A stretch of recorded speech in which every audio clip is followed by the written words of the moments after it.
Assalamualaikum warahmatullahi wabarakatuh. Perkenalkan, nama saya Erlangga Al-Mahmud, NPM 210203/2003. Di sini saya akan menjelaskan yaitu sedikit mengenai Pancasila dalam kajian sejarah yaitu pada era Orde Baru sampai dengan era Reformasi. Jadi, pada era Orde Baru dalam sejarah Republik Indonesia ini yaitu termasuk pemerintahan yang paling lama. Jadi, dia termasuk pemerintahan yang paling stabil.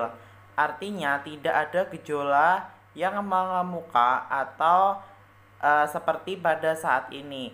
Jadi, stabilitas yang diiringi dengan maraknya pembangunan di segala bidang, pembangunan era penuh kestabilan dan menimbulkan romantisme dari banyak kalangan.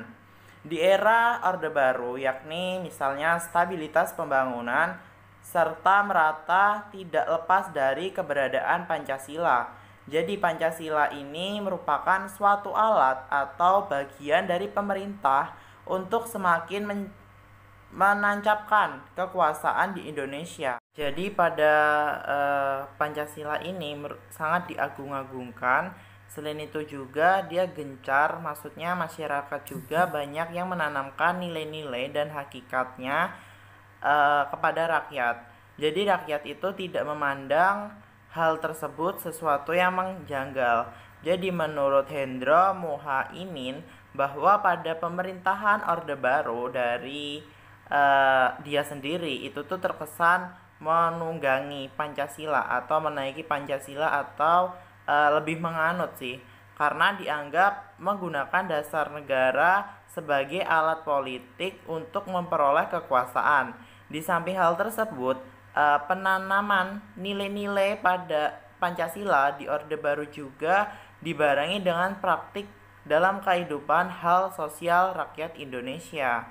Nah, jadi kepedulian antar warga itu tuh cukup kental. Selain itu juga toleransi di kalangan masyarakat ataupun pada saat waktu berkumpul itu pun juga cukup kental. Selain itu juga budaya gotong royong juga sangat dijunjung tinggi. Selain penanaman nilai-nilai tersebut dapat dilihat dari penggunaan Pancasila sebagai azas tunggal dalam kehidupan berorganisasi, yang menyatakan bahwa semua organisasi apapun bentuknya, baik itu organisasi masyarakat, komunitas, perkumpulan dan sebagainya, harus menggunakan Pancasila sebagai asas utamanya.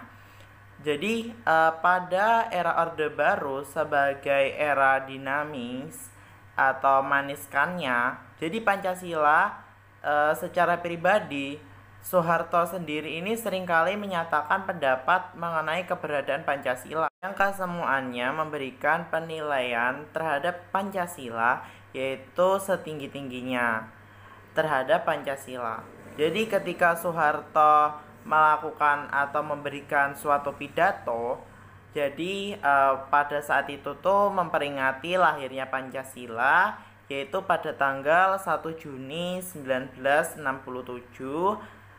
Soeharto mendeklarasikan Pancasila sebagai suatu force yang dikemas dalam berbagai fase, bernilai angkuh, terus elegan, begitu superior.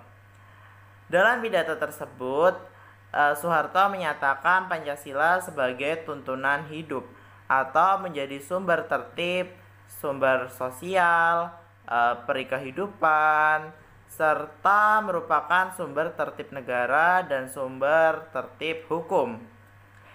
Kepada pemuda Indonesia dalam Kongres Pemuda yaitu pada tanggal 28 Oktober pada tahun 1974, Soeharto menyatakan Pancasila jangan hanya saja dimiliki, tetapi kita harus memahami mengenai nilai-nilai yang terkandung di dalam Pancasila. Jadi kita harus memahami terus dan menghayati dan kita menjalankan kehidupan sesuai dengan nilai-nilai yang terkandung di dalam Pancasila. Dapat dikatakan tidak ada yang lebih kuat maknanya selain Pancasila di Indonesia pada saat itu. Dan dalam era Orde Baru, selanjutnya kita masuk ke Pancasila pada era reformasi. Jadi memahami peran Pancasila pada saat ini atau pada saat era reformasi, khususnya dalam konteks sebagai dasar negara dan ideologi negara, merupakan tuntunan hakikat agar setiap warga negara Indonesia memiliki pemahaman yang sama dan akhirnya memiliki persepsi atau pendapat dan sikap yang sama terhadap kedudukan, peran, dan fungsi Pancasila dalam kehidupan bermasyarakat, berbangsa, dan bernegara. Pancasila ini bisa kita katakan juga sebagai paradigma ketatanegaraan. Artinya, Pancasila ini menjadi suatu kerangka berpikir atau pola pikir bangsa Indonesia, khususnya sebagai dasar negara.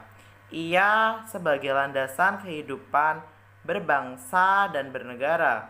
Nah, sebagai negara hukum, setiap perbuatan baik dari masyarakat atau warga sendiri ya, atau misalnya dari pejabat-pejabat, itu harus berdasarkan hukum, baik yang tertulis maupun tidak tertulis. Dalam kaitannya dalam pengembangan hukum, Pancasila itu menjadi suatu landasan atau dasar untuk menjadi timbulnya suatu undang-undang atau hukum sendiri.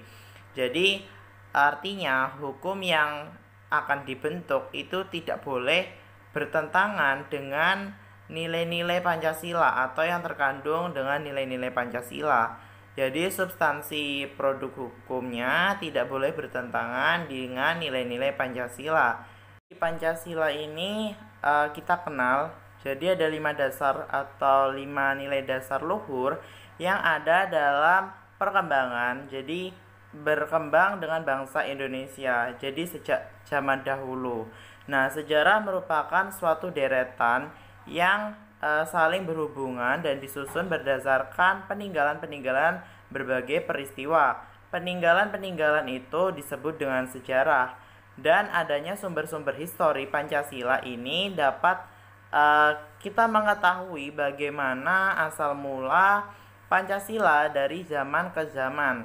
Dalam mempelajari tentang sumber historis Pancasila sebagai kajian bangsa saat ini atau bangsa kita untuk dapat memperkokoh jiwa kebangsaan, sebagai mahasiswa kita dapat menanamkan nilai-nilai tersebut dan menjadi suatu dorongan pokok dan penunjuk jalan bagi calon pemegang estafet kepemimpinan bangsa di berbagai bidang dan tingkatan.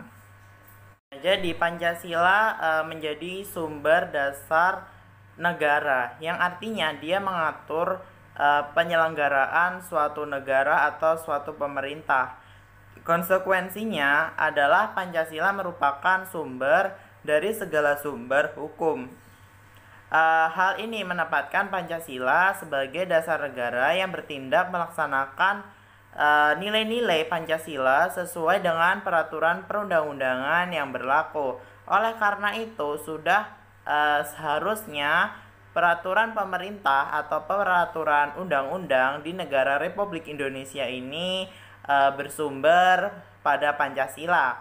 Pancasila dalam sumber historis sebagai kajian sejarah bangsa Indonesia itu sebenarnya ada dibagi menjadi beberapa, yaitu sebenarnya ada era prakemerdekaan, Pancasila era kemerdekaan, Pancasila era Orde Lama, dan Pancasila Orde Baru sampai Pancasila era reformasi yang saya sudah bahas atau kupas sedikit, yaitu mengenai Pancasila pada era Orde Baru dan Pancasila pada era reformasi. Jadi Pancasila ini dalam kajian sejarah jadi merupakan kejadian yang terjadi pada masa lampau. Saya cukupkan sampai di sini. Apabila ada salah kata, saya cukupkan sampai di sini. Apabila ada salah kata dalam penyampaian materinya atau tidak sesuai, saya mohon maaf. Kepada Allah saya mohon ampun. Akhirul kalam, wabillahi taufiq wal hidayah. Wassalamualaikum warahmatullahi wabarakatuh.